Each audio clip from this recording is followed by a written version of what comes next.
Hello, जय हिंद दोस्तों। मैं शुभम आपका स्वागत करता हूं आपके अपने इस यूट्यूब चैनल शुभम ई क्लासेस 2.0 में।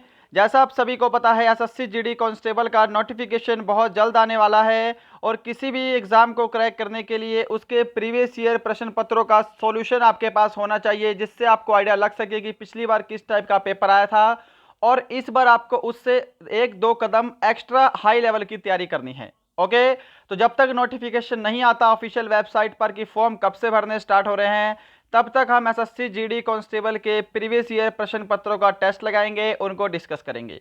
नोटिफिकेशन आने के बाद हम अपनी क्लासेस कंटिन्यू स्टार्ट कर देंगे चारों सब्जेक्ट की। तो मैं उम्मीद करूंगा सेशन आपको आज का हेल्पफुल लगेगा। चलिए अपनी क्लास स्टार्ट करते हैं। तो आज हम जो क्वेश्चन पेपर डिस्कस करने वाले हैं वो 22 फरवरी 2019 को इवनिंग शिफ्ट में पूछा गया था। इसके हम जीके और जीएस के क्वेश्चन डिस्कस करेंगे। ओके, और इस पेपर में सिर्फ एक ही क्वेश्चन करंट अफेयर का आया था। तो आज जो आपके प्रश्नों की संख्या है वो पूरे 24 प्रश्न है। अपना टेस्ट लगाइएगा, परंतु जो अब आपका पेपर होगा उसके अंदर करीब 7 से 8 प्रश्न तक आपके करंट अफेयर के पूछे जाएंगे। तो करंट अफेयर की क्लासेस भी हमारे चैनल पे चलेंगी जब आपका एसएससी जीडी का नोटिफिकेशन आ जाएगा ऑफिशियल वेबसाइट पर। पहला प्रश्न है, डैश मनुष्य में ऑक्सीजन परिवहन के लिए उत्तरदायी है? लसिका, हीमोग्लोबिन, बलगन या फिर मेलानिन? तो यहाँ पे ऑप्शन बी जिन्होंने आंसर दिया है हीमोग्लोबिन, उनका करेक्ट आंसर होगा। और मेलानिन क्या है? यह शरीर का रंग वर्णक है, इसके द्वारा हमारे शरीर का रंग होता है। राइट। हीमोग्लोबिन क्या है? यह रक्त में पाया जाता है, जिसकी वजह से हमारे रक्त का रंग भी लाल होता है। तो इसके अंदर क्या होता है? लोहा भी पाया जाता है और यह हमारे शरीर में रक्त में ऑक्सीजन पहुंचाने का काम करता है। क्वेश्चन नंबर सेकंड है, आपके सामने आंसर देंगे, डैश ऊष्मा का सबसे अच्छा चालक है? पहला ऑप्शन थोड़ा गलत टाइप हो गया है, इसको अवॉइड करेंगे। सीसा, स्टेनलेस स्टील और चांदी, इन तीनों में से आपको बताना है। ऊष्मा का सबसे अच्छा जो चालक है वो ऑप्शन डी करेक्ट आंसर होगा, चांदी। मेरे साथ साथ आपको आंसर देना है और बताना है इन 24 प्रश्नों में आपका स्कोर कितना रहेगा।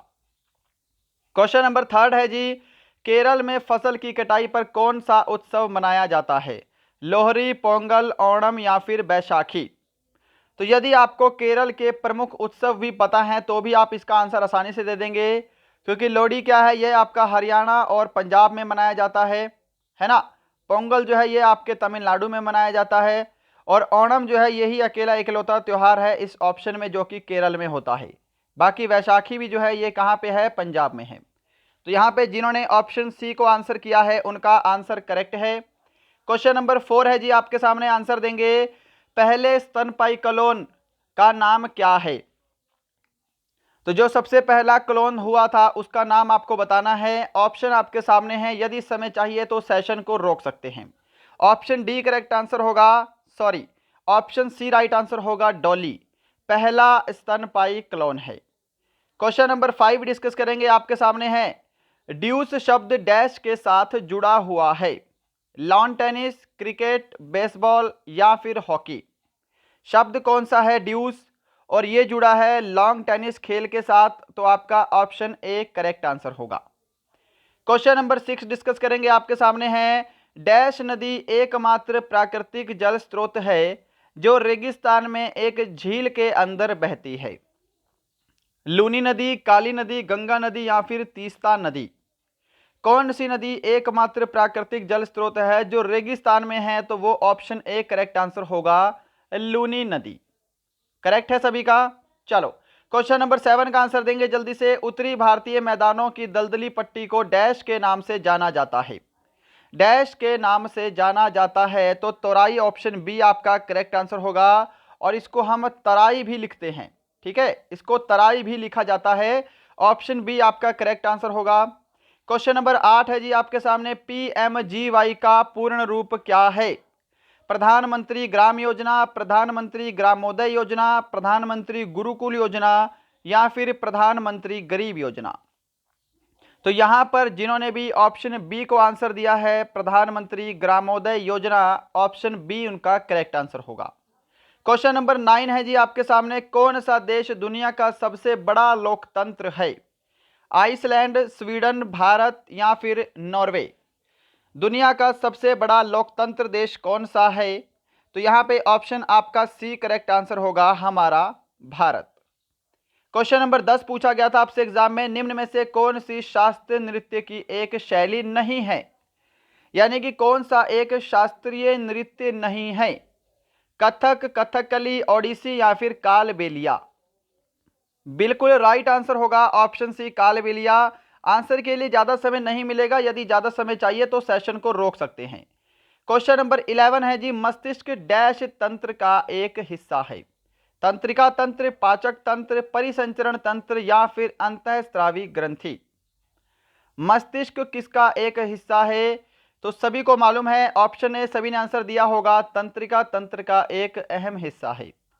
क्वेश्चन नंबर 12 है जी आपके सामने, युद्ध के दौरान वीरता के विशिष्ट कार्य प्रदर्शित करने के लिए दिए जाने वाला सर्वोच्च सम्मान कौन सा है? यानी कि कौन सा सर्वोच्च सम्मान युद्ध के दौरान वीरता के विशिष्ट कार्य के लिए दिया जाता है? तो यह कौन सा है? परमवीर चक्र है आपका, ऑप्शन बी करेक्ट आंसर होगा। सर्वोच्च सैन्य सम्मान है परमवीर चक्र। क्वेश्चन नंबर 13 है जी आपके सामने, जल्दी से आंसर दीजिएगा। निम्नलिखित विकल्पों में से कौन सी भारत में हिमालय की सबसे ऊंची चोटी है? माउंट एवरेस्ट, नंदा देवी, कंचनजंगा या फिर नेमचा बरवा? इनमें से भारत में हिमालय की सबसे ऊंची चोटी बोला है, ना कि विश्व में हिमालय की। तो भारत में हिमालय की सबसे ऊंची चोटी कौन सी है? कंचनजंगा है आपका, ऑप्शन सी करेक्ट आंसर होगा। कहां पे है? सिक्किम में है, यह ध्यान रखिएगा। बढ़ते हैं नेक्स्ट पे, क्वेश्चन नंबर 14। भारतीय कवि, गीतकार और फिल्म निर्देशक संपूर्ण सिंह कालरा का उपनाम क्या है? और देखिएगा, ये नाम आपको मालूम होना चाहिए क्योंकि ये बहुत ही विशेष नाम है। यदि मैं इसका आंसर बताऊंगा तो आपने वो नाम जरूर सुना होगा। तो ये गुलजार साहब का नाम है, संपूर्ण Singh Kalra, option A correct answer होगा। इसीलिए ये प्रश्न आपके एसएससी जीडी कांस्टेबल में पूछा गया था। और ये मुझे पता है कि 99% स्टूडेंट ने ये आंसर गलत किया होगा। जहां से गुलजार साहब बिलोंग करते हैं वहां के स्टूडेंट ने ये क्वेश्चन सही किया होगा। क्वेश्चन नंबर 15 है आपके सामने, भारत में लोगों के डैश वाले राज्यों को अधिक प्रति मिलते हैं, अधिक प्रतिनिधि मिलते हैं, है ना? इसको सही कीजिएगा, अधिक प्रतिनिधि मिलते हैं। तो यहां पर देखिए, सबसे अधिक जिस राज्य की आबादी होगी उसी राज्य को सबसे अधिक प्रतिनिधि मिलेंगे। क्या सभी का आंसर करेक्ट हुआ? Option B. जैसे उत्तर प्रदेश की आबादी सबसे अधिक है, उत्तर प्रदेश की लोकसभा सीटें, राज्यसभा सीटें, विधानसभा सीटें पूरे भारत में सबसे अधिक है ना? क्वेश्चन नंबर 16 डिस्कस करेंगे, आपके सामने है, हिमालय की ऊंची पर्वतमाला के घास के विशाल मैदान को क्या कहते हैं?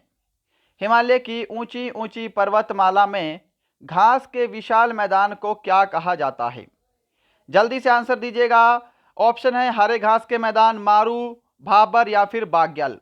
ऑप्शन थोड़े से अटपटे हैं, क्वेश्चन भी थोड़ा सा हाई लेवल का है। ऑप्शन डी करेक्ट आंसर होगा, बाग्याल। जिन्होंने ऑप्शन डी को आंसर किया है उनका राइट है। क्वेश्चन नंबर 17 आपके सामने, स्वतंत्रता के बाद भारत के पहले उप प्रधानमंत्री कौन हुए? सरदार वल्लभ भाई पटेल, मोरारजी देसाई, जगजीवन राम चौधरी, चरण सिंह? तो स्वतंत्रता के बाद भारत के पहले उप प्रधानमंत्री थे सरदार वल्लभ भाई Patel, option A correct answer होगा। क्वेश्चन नंबर 18 डिस्कस करेंगे आपके साथ, निम्नलिखित में से कौन से व्यापार अवरोध नहीं है? कौन से व्यापार अवरोध नहीं है? तो प्रशुल्क अवरोध, निषेध प्रतिरोध, निर्यात सुरक्षा या फिर उपदान, जिसको सब्सिडी बोलते हैं। क्वेश्चन का लेवल हाई है, इकोनॉमिक्स यानी कि अर्थशास्त्र से क्वेश्चन है। तो इनमें से कौन सा व्यापार अवरोध नहीं है? ऑप्शन सी करेक्ट आंसर होगा, निर्यात सुरक्षा। क्वेश्चन नंबर 19 पूछा गया था, लेवल आपके सामने है, आपको इस बार इससे भी अच्छे लेवल की तैयारी करनी पड़ेगी। भारतीय जनता पार्टी की उत्पत्ति डैश द्वारा स्थापित भारतीय जनसंघ में निहित है। आंसर जल्दी से दीजिएगा, ऑप्शन आपके सामने हैं। यदि समय चाहिए तो सेशन को रोक सकते हैं। ऑप्शन ए करेक्ट आंसर होगा, श्यामा प्रसाद मुखर्जी। क्वेश्चन नंबर 20 है जी, आंसर दीजिएगा। 1793 में जमींदार प्रणाली किसके द्वारा शुरू की गई? Lord Curzon, Cornwallis, Lord Clive या फिर क्लिंट के द्वारा? जमींदार प्रणाली, जमींदार लीग बोलते हैं इसको, किसके द्वारा शुरू की गई थी? तो यहाँ पे ऑप्शन बी करेक्ट आंसर होगा, कॉर्नवालिस के द्वारा। कॉर्नवालिस के द्वारा सिविल सेवा भी शुरू की गई है, ध्यान रखिएगा।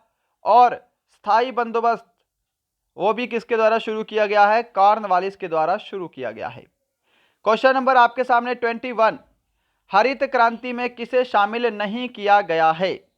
ऑप्शन आपके सामने हैं, ऑप्शन नहीं बोले जाएंगे क्योंकि ऑप्शन काफी लंबे लंबे हैं, आपका थोड़ा सा समय यहाँ पे इन्वेस्ट ज्यादा हो जाएगा। आंसर मैच करेंगे। जिन्होंने ऑप्शन ए आंसर दिया है गांव की सड़कों की सुधार को, उनका करेक्ट आंसर है। क्वेश्चन नंबर 22 है जी आपके सामने, गरबा एक लोक नृत्य है जिसकी उत्पत्ति डैश में हुई? महाराष्ट्र, बिहार, राजस्थान या फिर गुजरात? तो बेसिकली क्या पूछा है, गरबा कहाँ का लोक नृत्य है? तो गरबा कहाँ का लोक नृत्य है? तो ऑप्शन आपका डी करेक्ट आंसर होगा, गुजरात का। राइट। इसके साथ एक नृत्य और फेमस है गुजरात का जिसको हम बोलते हैं डांडिया नृत्य। गरबा और डांडिया दोनों ही गुजरात के प्रसिद्ध लोक नृत्य हैं। क्वेश्चन नंबर 23 है जी, सेकंड लास्ट क्वेश्चन, वह एकमात्र पाकिस्तानी नागरिक कौन था जिसे भारत रत्न से सम्मानित किया गया था? इमरान खान, नवाज शरीफ, खान अब्दुल गफ्फार खान या फिर बेनजीर भुट्टो? तो एकमात्र पाकिस्तानी नागरिक जिसे भारत रत्न मिला था वो थे खान अब्दुल गफ्फार खान। ऑप्शन आपका सी करेक्ट होगा। क्वेश्चन नंबर 24 है आपके सामने, आंसर जल्दी से देना है। कोशिका का पावर हाउस किसे कहा जाता है? और आज का लास्ट क्वेश्चन है, किसे कोशिका का पावर हाउस बोलते हैं? नाभिक, कोशिका झिल्ली, माइटोकॉन्ड्रिया या फिर गाल्जी निकाय? तो कोशिका का पावर हाउस माइटोकॉन्ड्रिया को बोला जाता है। ऑप्शन आपका सी करेक्ट आंसर होगा। तो दोस्तों ये था आपका 12 फरवरी 2019 का इवनिंग शिफ्ट का पेपर। बताइएगा आज का सेशन कैसा लगा। यदि अच्छा लगा है तो लाइक, शेयर एंड सब्सक्राइब जरूर करेंगे। अपना स्कोर कमेंट करेंगे, आपका आज का स्कोर कितना हुआ है। मिलते हैं कल किसी और अच्छे टॉपिक के साथ, तब तक के लिए जय हिंद, जय भारत।